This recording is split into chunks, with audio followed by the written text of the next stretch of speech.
سلام علیکم و رحمت الله و برکاته.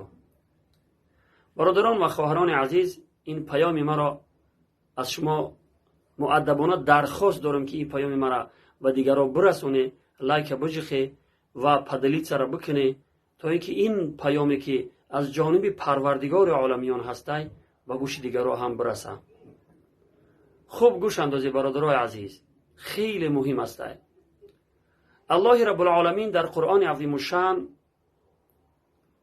برای اون مردمی که فقط اونها دوست داشتن که در بین مؤمنان به حیایی پهن شود، برای اونها وعده کرد که عذاب درناک است در دنیا و آخرت.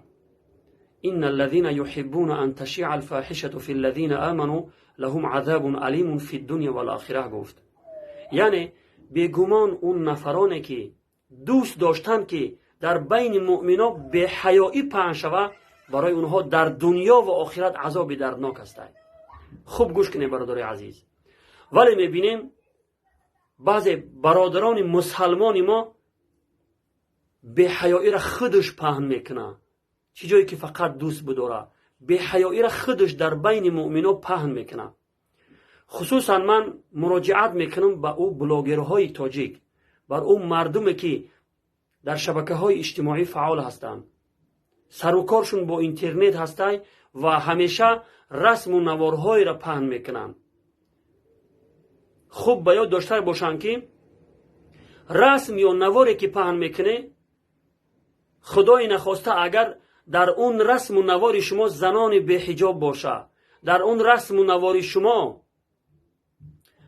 به آبرو کردن دیگران باشه، در اون رسم و نوارهایی که شما پهن میکنه چیزهای فحش و بی‌حیایی باشه، موسیقی باشه، پرانک و پریکالهای حرام باشه، خوب باید داشته باشه که در دنیا و آخرت عذاب پروردگار دامنگیر شما می شود.